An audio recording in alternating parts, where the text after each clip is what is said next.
Today our topic is longest common subsequence. The problem is finding the longest sequence which exists in the both the given strings. If we see the example of this longest common subsequences, here ABC is the sequence 1 and ABX is a sequence 2. If we find the longest subsequence of these two sequences, first we write the possible subsequence of these two sequences. So the possible subsequences of ABC is A, B, C, A, B, A, C, B, C, A, B, C. So the formula for writing the subsequences is 2 power m. Here m is length of sequence. The same way we write the subsequences of ABX. If we see there are so many of common subsequences here AA, BB and AB. There are only 3 common subsequences in which AB, AB are the shortest subsequences and the longest subsequences is AB. In this way, it is the general way to find the longest common subsequences. It is if it is possible if the sequences of having a small length, while if the sequences of having the greater length, this method is too long to find. So by this we use the Navi method at here, and these longest subsequences is used in the GitHub and SVN. So GitHub, in GitHub is nothing but we store the what programs anything in the GitHub. The time taken to this algorithm is n to power m. Before going to see the algorithm, we will see the example of the longest subsequence. Here the example, here I take the two sequences, one is x and another is y. In x we have a Gujarat and y we have a JR80. So first we write the table of xy and yj and we arrange this, and the given a numbers to this x and y are 1 to 7, and this is a table. So here size of x means 1 2 3 4 5 6 7. So that 7 value is stored in m, and 1 2 3 4, that 4 value is stored in n. What it means that if we want to draw if we want to find the longest subsequences, we need to draw a C table. The size of the C means 7 into 4, that is 28. These are the 28 boxes which what we have. So here the condition is if C of I comma 0, if the any value, I values are rows, if the any value of the I at the starting position, that means that this value, these are the zeros.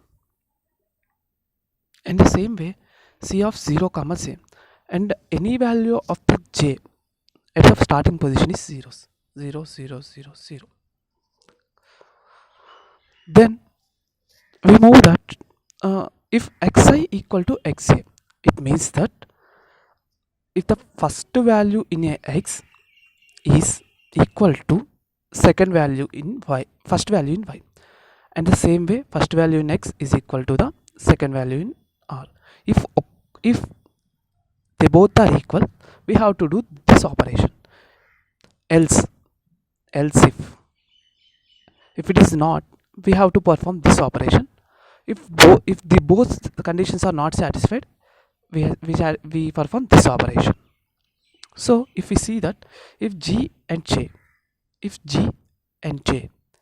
not equal to j, we simply say that g not equal to j, we simply say that c of I minus 1. That means that here the I value is 1 and the j value is 1. Here the I equal to 1, j equal to 1.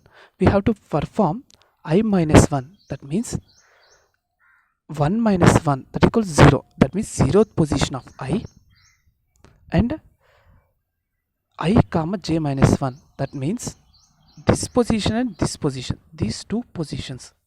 if these two positions, this condition is satisfied, then keep the upper value and the same value here.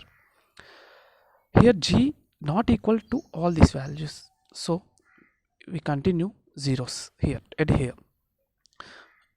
We perform the operation with respect to u not equal to j, and again we keep the up value, and u not equal to r, up value same. If we come to the third value of I and the first value of j, the both are same, so we need to, if the both values are same, that means x of I equal to y of j. If x of y is equal to y of j, then add 1 to the diagonal position. What is the diagonal position here? This is the diagonal position. We have to add 1.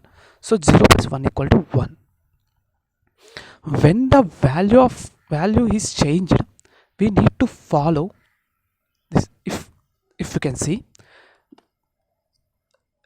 if we want to satisfy this condition for the next position, because these two values are not equal, we are going to check this condition. If the I minus 1 means this value I minus 1 j, this value is greater than or equal to this value. So sorry, we need to check this we have to fill this portion, so we need to check this. So if this value and this value, so if 0 is greater than or equal to 1, the condition is fail. So if the condition is fail, that means we going to the else block. If the left value, that means this value, so this value is 1, so again the condition fail, the value is 1, again the condition fail, the value is 1. Then after we move to the A. So if we move to the A, if the A not equal to j, then we go to the else if block. In the else if block, if this position is greater than this position, so this condition satisfied, we need to keep the upper value, so same value as 1. Then after A not equal to R, the same value. If the A equal to A, that means this condition is satisfied. So we need to add to the 1 to diagonal position. What is the diagonal position? Is this. We need to add 1 to this, the value becomes 2. Then after A not equal to A, so we need to continue this value right here. Same, R not equal to J, the upper value. R equal to R, we need to add 1 to this diagonal, the value is 2. And R not equal to, so we need to continue this value and the same left value. If we move to the A, so the upper value is 1 1, A R, so the upper value is 2 2, A, so the two values are matched, we need to add 1 to this, the value becomes 3, and we need to continue with left value. So values are not matched, here the also values are not matched. Sorry, we need to keep the upper value, so these are 2. Here the values are not matched, we keep the upper value is 3. Here the values are matched, we need to add 1 to this, becomes 4. So we need so if we are writing the longest common subsequence, so we are writing the longest common subsequences. First we are starting this value, so 4. We need to go up, so 4 2, here 3, but the 3 is starting at this position, so here 3 is starting at this position, so 4 2 3, and again we need to move to the up, so but the 2 is starting at this position, so T A, this is a R, and again we need to move the up, but the 1 is starting at this position and we need to the up, so this is J, so J R A T, this is the longest common subsequences. And if we move to the algorithm, the same conditions what we check in the previous example, same conditions are we used here. So algorithm, longest common subsequences, the algorithm takes the input of x and y, that means the two sequences, if the m means the length of x, so means the size of first subsequence is stored in m, the size of second subsequence is stored in n. So then we move to the, what is this condition? This condition means that we need to keep the value zeros at the at the rows, and we need to fill the value zeros at the columns. So this condition is over. Then we move to the conditions. So xi equal to value, if the value equal to another, if the value of the sequence 1 is equal to the value of sequence 2, so we need to add 1, and the table B stores the D. Here D means the diagonal row, that means the diagonal arrow, that means this arrow. If the condition, this condition fails, check this condition. If this condition satisfied, so we need to keep the up arrow. If these both two conditions are failed, we need to keep the left arrow. So just remember one thing at here,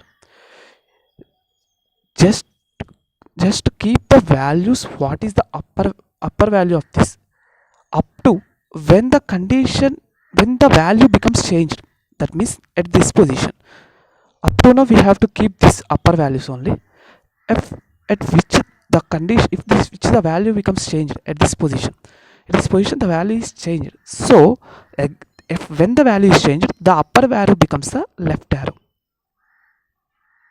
Okay, if you follow this technique at here, you need to simply find the longest common subsequences very easily. And thanks for watching.